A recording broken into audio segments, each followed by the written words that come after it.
I won a trip to the Caribbean in a contest, but my husband Andrew threatened to divorce me if I didn't let him and his mom go instead. He used the trip as leverage to get his way. His mom seemed pleased with his plan. I couldn't let them get away with it. I'm determined to get back at them. My name's Lillian, and I'm 32 years old. I work a regular job and have a son named Andrew. I didn't really date much in college and didn't think much about romance until later. When I turned 30, my parents, worried about me, helped me find someone to marry. Andrew seemed like a good match. He cared a lot about his family, which was important to me too. We got married, and everyone was happy for us. It felt like a dream come true.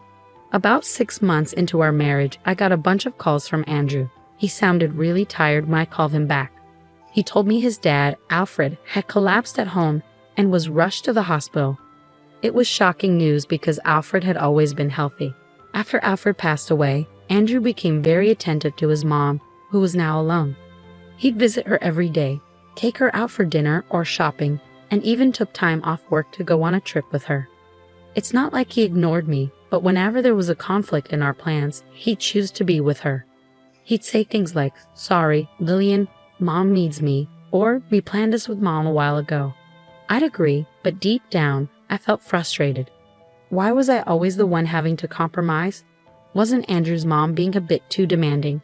No matter why Andrew is so attentive to his mom, it's clear he's really close to her. Apart from this issue, our marriage was fine. I just figured this was normal. My personal escape? Doing crossword puzzles with prizes. They were perfect for when Andrew was busy with his mom. Sometimes, I even win gift cards or food. One day, I won a big prize, 2 tickets to the Caribbean. I was so excited, I checked the win multiple times. But before contacting the airline, I had to decide who to take. My first thought was Andrew, but I hesitated. He often traveled with his mom, and I didn't want her to come along if I suggested we go together. After thinking it over, I decided to give the trip to my parents. On my way home, I stopped by my parents' place to share the exciting news. "Mom, guess what? I won tickets to the Caribbean," I exclaimed. Mom's eyes widened with delight. "Wow, that's fantastic. You and Andrew must be thrilled." I hesitated for a moment before replying, "Actually, I want you and Dad to have them." Mom was taken aback. "For us? Are you sure?" she asked, pleasantly surprised. "Absolutely. Andrew travels a lot already. I want you two to enjoy this opportunity," I explained. Mom was beaming with joy, but Dad seemed worried. "Dad looks concerned," I noticed. "Well, I have work, dear. It's a busy time of year for our company, so it's not ideal for me to be away," Dad explained. "That's too bad," I sighed. Then Dad had an idea. "Why not go with Olivia instead? It was your prize originally, right? Go and have some quality time with her," he suggested. Mom eagerly agreed, saying, "That sounds wonderful." Feeling excited and grateful, I applied for leave the next day, which was quickly approved. I then contacted the airline to let them know my parents would be using the tickets.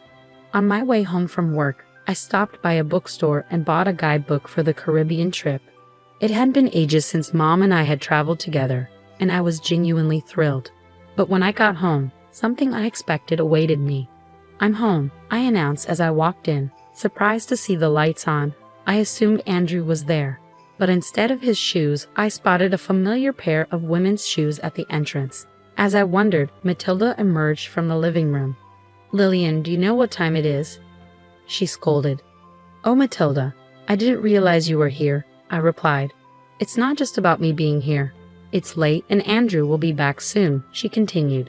"I'm sorry, I'll make dinner right away," I apologized. But Matilda didn't stop there. She criticized me for not making the bed and questioned if I took my role as a daughter-in-law seriously. Matilda sighed, blaming my working for the situation. According to her, I should prioritize home over work. She had a key to our place and often dropped by unexpectedly since she lived nearby. Matilda held old-fashioned beliefs about a daughter-in-law's role, expecting me to serve Andrew and the family without question. Her constant criticism made it hard for me to warm up to her. As I unpacked and began making dinner, Matilda suddenly exclaimed, "Wait, what's this, Lillian? Are you planning a trip to the Caribbean?" She had found the guidebook I had just bought. "Matilda, why are you going through my stuff?" I asked, annoyed. That's not the point. Why are you going to the Caribbean? She demanded. I won a trip in a contest. I was going to give it to Mom, I explained. I haven't heard anything about this. Why should I? Matilda snapped back. Our argument was interrupted by Andrew's arrival. Matilda quickly told him what she found, pointing at me accusingly. Andrew, listen. Lillian's being thoughtless. Did she do something wrong? She asked. Andrew turned to me, his expression stern. What's going on? He demanded. I won the trip and wanted to give it to my parents. But since Dad can't go, you're going with Mom. I replied calmly. Why did you talk to me about this? It's my prize, Andrew said, looking frustrated. What's the big deal? You always travel with Matilda, I retorted. It's not the same. Mom and I only go on trips within the country. We haven't been abroad in years. How could you decide this without talking to me? Andrew slammed his hand on the table, cutting me off. You're getting too bold for a daughter-in-law. Mom and I are going. You stay home. Mommy, I couldn't hide my disdain at Andrew's childish word choice. Wait a minute. This trip, you've had enough. If you're not happy, let's talk about divorce. Divorce? I couldn't believe what I was hearing. Threatening divorce over something like this seemed absurd to me. Fuming, I shot back. I won this trip fair and square. I'd already decided to give it to my own mom. Can't you just pick up on the signals for once? Mom wants to go. When does it end with putting Matilda first? You never think about how I feel. I don't care how you feel. Like I said, this trip is for me and Mommy. Stay home and behave, Andrew insisted coldly. My affection for Andrew was quickly fading. It was clear I ranked lower than Matilda in his eyes. I couldn't keep dealing with their ridiculous dynamic, so I calmly told Andrew, fine, do what you want and enjoy your trip. You should have listened in the first place. Do what you want, Andrew replied dismissively, a far cry from the caring Andrew I once knew. Meanwhile, Matilda looked smug and victorious. I decided to leave the house while they were away on their trip. I resolved to let Andrew and Matilda have their vacation this time. The next day, I called the airline to change the names on the tickets to Andrew and his mom. But the operator sounded worried as they told me, I'm sorry, but once the participants are confirmed, we can't change them. Is that so? I asked, feeling disappointed. Yes. Plus, this ticket requires the actual winner to be one of the travelers. So if it's your husband and mother-in-law, the ticket won't work, the operator explained. So, if I don't go, the ticket is useless, I clarified. Exactly. Please check the documents we sent you. They mentioned this condition, they advised. After reviewing the documents, I found out that only the winner could use the ticket, and it couldn't be transferred. I explained this to the operator and decided not to go on the trip without telling Andrew and Matilda. Instead, I made plans to let them travel at their own expense. That evening, when I got back from work, I casually brought up the Caribbean trip to Andrew. Hey, about the trip? I started. Yeah? Did you talk to the airline? Are Mommy and I all set to go? Andrew asked eagerly. I did call them. Here are the winning documents and the tickets. I only need the tickets. I won't bother reading the documents, I replied. But there might be important details in there, especially since it's an international trip, Andrew suggested.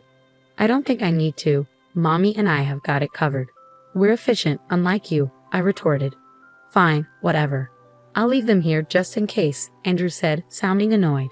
As I expected, Andrew didn't bother to read the documents. On the day of the trip, after making sure Andrew had left, I packed my bags and went to my parents' house. While unpacking, as I anticipated, I got a call from Andrew. As soon as I picked up, he started shouting. Hey, what's going on? They're saying the ticket can't be used, he exclaimed.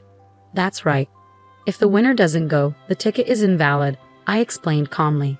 What? Why didn't you tell me this earlier? Andrew demanded. I did tell you, remember? I mentioned it might be a good idea to read the instructions, I reminded him. You mean it was written in those documents you gave me? Andrew asked, sounding frustrated. Exactly. It's your fault for not reading. This is ridiculous. So how are we supposed to get to the Caribbean? Andrew asked, his tone getting more agitated. Well, the operator did mention that if the winner doesn't go, you'd have to pay the full price. I replied matter-of-factly. Clearly caught off guard by the situation, Andrew sounded frantic. I could hear Matilda's voice in the background, indicating they were both in distress. "Andrew, what did Lillian say?" Matilda demanded. "Mommy, if Lillian doesn't have to pay for the trip." Andrew started to explain before handing the phone to Matilda. "Let me talk to her. I can't deal with this anymore," she demanded. I decided to let them sort it out themselves and hung up silently. It didn't take long before Andrew called back. "Hello," I answered, expecting more drama. "What is it now?" "I'm busy," I said coldly. "It's not. What is it?" Andrew sounded flustered. "I tried to buy the tickets, but the credit card isn't working," he explained. "Huh? I don't know anything about your card," I replied, puzzled. "It's not mine. It's your card," Andrew clarified. "Oh, so you're saying you used my card without my permission?" I accused. "I just need to fix it now. When I checked my wallet this morning, my card was missing." "I had a hunch and immediately froze it. I knew you stole it," Andrew retorted. "Are you kidding me? I was planning to shop with that card abroad." "Always messing things up, you jerk," I fired back. "You freaking witch," Andrew snapped. He showed no remorse for taking the trip or for using my card without permission. This guy always put himself first. Fed up with his behavior, I coldly told him off. "A jerk? Who were you calling that after mocking others all the time? You should just go to hell," I exclaimed. "What? Who are you talking to like that?" Andrew asked, sounding offended. "Who do you think? Calling out for Mommy is honestly creepy. If you love Mommy so much, why don't you two just stay together?" "I can't handle you, a mama's boy. There's no value in us being married," I declared. "Hey, calm down. If you keep this up, we'll divorce," Andrew threatened. "Fine by me." I was thinking the same thing. "I've left the house and don't plan to come back.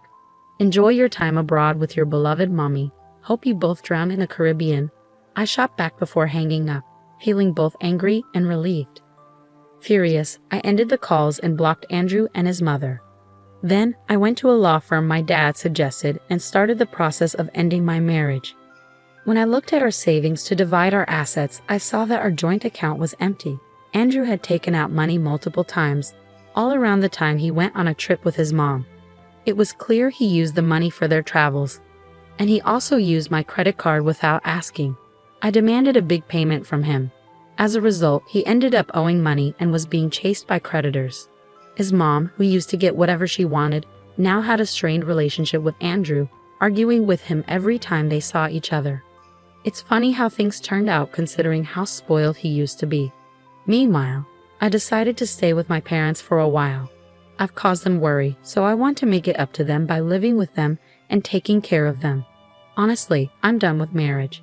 What's really important is having a loving family. Going through this divorce made me realize that all over again.